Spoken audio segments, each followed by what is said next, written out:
and welcome back to my channel. Today I'm doing my July wrap-up. So I'm filming this and posting this a little bit late this month just because I've been away on vacation, as some of you may know.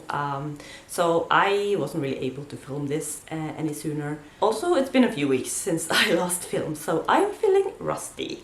So if this video is a mess, then I guess I apologize in advance. I guess we'll just see how this goes. And also, while I was on vacation, my 1-year booktube anniversary happened. So I just wanted to take this opportunity to just say a quick thank you to everyone that I've met here on booktube this past year. And just to everyone who's been so welcoming and nice and supportive. You have definitely made my booktube experience so much better, so thank you to everyone. But let's get to the books that I read in July. There are 10 of them, which I am really happy with, especially considering that I didn't really read anything in the final week of the month. That was the first week of my break, and I had all these plans to just read a ton, but then I didn't really read anything. Or, you know, definitely the least I read all year. Basically, I was just doing family stuff and also the Olympics, which I had kind of forgotten to take into consideration. I mean, I'm a sports fan, so obviously when the Olympics happened, I'm going to watch that a lot. So yeah, not much reading was being done in the final week of the month. So the fact that I still read 10 things in July makes me very pleased. So as usual, let's just go through the books that I read for the Bookish Bingo TBR first, and then I'm going to talk about the other things that I read afterwards. So the first prompt that the Bookish Bingo gave me was to read a book that was translated. So I read a book in Norwegian, and that is Herne Sentersit by the author Elin Anna Labba, and this was translated from Swedish to Norwegian. So this was a really interesting and engaging book about how laws created by the Swedish and Norwegian government in the 1920s just had a huge impact on indigenous people in Norway and Sweden, and basically prevented them from continuing to live their lives as they had done for generations. So basically, nomadic people who used to live in Sweden during the winter and Norway during the summer, they did this to just provide the best conditions for their reindeer, and they were suddenly no longer allowed to go back to Norway, and they didn't really know about this until it actually happened. So in some cases, like, families were separated and they weren't reunited until several years later. And this book mainly focused on what happened on the Swedish side of the border. And in Sweden, some people were actually being moved inside the country as well, because the government had decided that there were too many people living in the same place and using the same land. So it was decided that some of them had to move further south, and they weren't allowed to decide where to go. So they were basically just assigned a place, which meant that they were completely uprooted and often had to go to a place, you know, far away from everyone they knew. And it also created a lot of problems for the people who were already living in those places and using that land, because all of a sudden there were a lot of new people coming who were also going to use that land. So it just created a lot of problems, basically. And a lot of people who were being moved, they never really got over it. They always longed to go back home. So like I said, this was really interesting. I didn't really know anything about this. What I was missing a little bit in this, as a reader who didn't know anything about this, was just a little more background on why these laws were put into place, and a little bit more history, I guess, just to be able to understand things a little bit better. It was briefly explained, but I would like a little bit more personally. But yeah, this was really good. It was good to learn a little bit about these things. So yeah, I would probably give this one 4 stars. The next prompt that I got from the Bookish Bingo was to read a book by a 5-star author. And for this prompt, I read Heartstopper Volume 3 and 4 by Alice Oseman. Volume 3 was a reread, and Volume 4 I read for the first time. So in Volume 4, we basically continue to follow Nick and Charlie's relationship. This one, I would say, is definitely the heaviest of the volumes. Like, don't get me wrong, it's still like super fluffy and heartwarming and all those things. but this one definitely deals with some more serious topics as well. Also, I'm pretty sure that one of the things that happened in here we saw from Tori's perspective in Solitaire. Like, I'm not 100% sure because it's been a while since I read Solitaire, so I don't really remember that book all that well anymore. But I'm pretty sure. And also I'm pretty sure that this volume crosses over with the novella This Winter, which takes place during Christmas. And I think that is the same Christmas that happens in here. Like, again, not 100% sure, but I think so.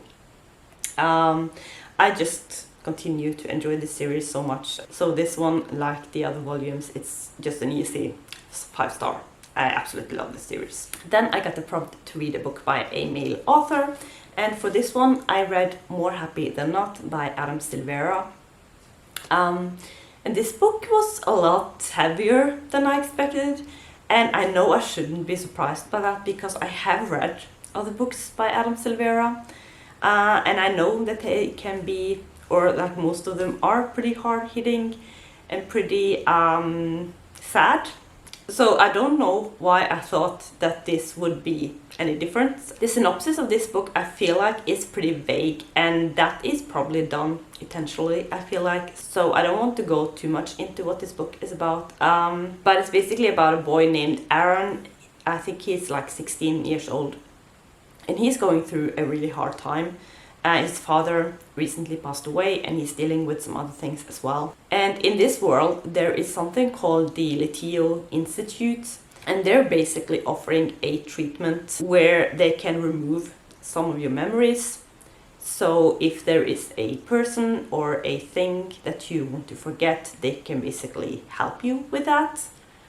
So yeah, I think that's all I'm going to say about this. This book had some twists that I didn't expect, which made it really interesting and different. It was absolutely heartbreaking though. I mean, I've read They Both Die at the End and History Is All You Left Me by this author. And I think those two books are probably sadder than this one, but I felt like this one was the most heartbreaking, if that makes sense. I feel like if you want to check out books by this author, you should know that his books tend to be pretty heavy. They're not fluffy and warm and happy. They're the exact opposite most of the time. They're pretty sad and pretty heartbreaking. But they're not like completely depressing. They have some hopeful stuff to them as well, at least in the end, which is why I like them. But yeah, this one kind of goes into the same category, I feel like, as a lot of the other Adam Silvera books that I've read. I really liked it. I thought it was great. So I would probably give it 4.5 stars. Then I got the prompt to read a crime, mystery, or thriller. And for this prompt, I read Magpie Murders by Anthony Horowitz. So this is a mystery, and it's a book within a book type of story. Once again, I don't want to say too much about what this book is about because it is a mystery, but it's basically about an editor who is given the latest manuscript of a really successful author. And in this book we kind of have two mysteries. We have a mystery that happens in the actual story that takes place in this book, and then we have a mystery in the manuscript that the editor is reading as well. This book, I think, is definitely inspired by like some of the classic British mysteries. Think like Agatha Christie, for instance. So if you're into that kind of thing, then definitely maybe check this one out. I really like this one. I think I said on my TBR or in my TBR video that I was picking up this book just hoping for a really good mystery, and I definitely got that. I mean, I got two mysteries, so I can't complain. I thought this was well written and well done. It was interesting, engaging, it kept me entertained. So yeah, really like this one. And I will probably give it 4 stars. And then the final prompt that the Bookish Bingo gave me was Wildcard. And for this prompt I read Boyfriend Material by Alexis Hall. So in this story we meet Luke, and he kind of gets written about in like the papers and on the internet a lot because he has famous parents, in particular his father, who is a really famous rock star. Luke doesn't really know him though, like he's never really had much contact with him. So he basically like knows his father through the media. But Luke feels like he only really gets written about when he does something like seemingly scandalous. So he just feels like he is being very wrongly portrayed. And Luke, he works for a charity organization, and his job is basically to recruit donors to the organization. But then after the latest article that's been published about Luke, some donors starts to pull out of the organization that he works from because of his behavior, or the way his behavior is being portrayed in the media. So in order to kind of try and stop that from happening and kind of clean up his public image a little bit, some friends suggest that he maybe get a boyfriend to just help portray him in a better light. So in an attempt to do that, he kind of agrees to go on a date with Oliver, who is a friend of a friend. And he's a guy that Luke has briefly met before, but he doesn't really have the best impression of him. So yeah, that's basically the setup for this book. I really enjoyed this one. I really loved the romance in here. And it felt a little different from a lot of other romances because, you know, in this one we didn't really get the like instant chemistry and connection between the two main characters that I feel like we get in a lot of other romances. Instead, this one started out pretty awkward. And I hadn't really read the synopsis of this all that well, so I wasn't really even aware that Oliver was the love interest. And when I saw how awkward things were between them in the beginning, I thought Oliver was just someone who Luke dated, kind of on his way to meet his actual love interest. So I was kind of surprised when it turned out that Oliver was actually the love interest. But that just made this book all the more fun, I think. What I didn't like so much in here was that some of the side characters just felt a little too unrealistic and over the top. And instead of being funny, they felt just kind of ridiculous. And you know, I get that this is supposed to be a rom-com, and they were probably written that way intentionally, but it just didn't quite work for me.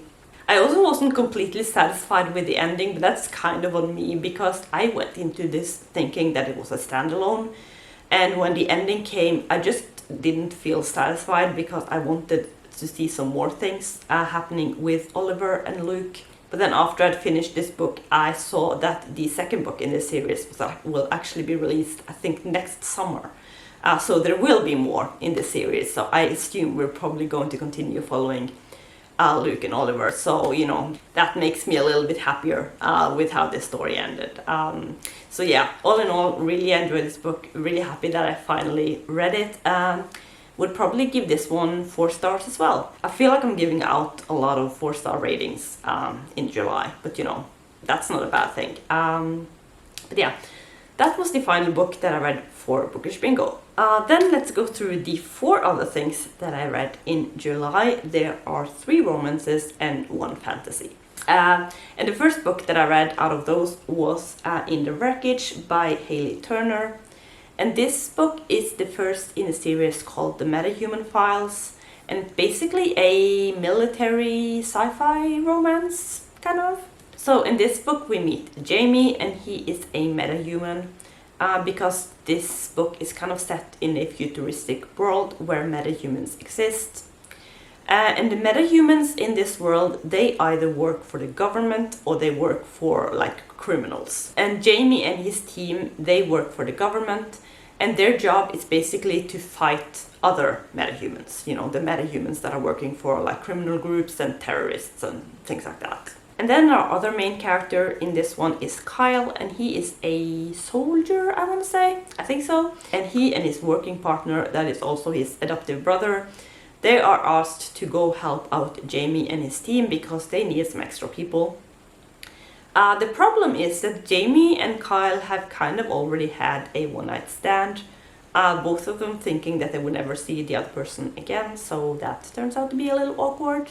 This was just a super well-written book. I absolutely loved the writing style in here. I didn't really care that much for the military stuff and the fighting scenes, but apart from that, this book was great.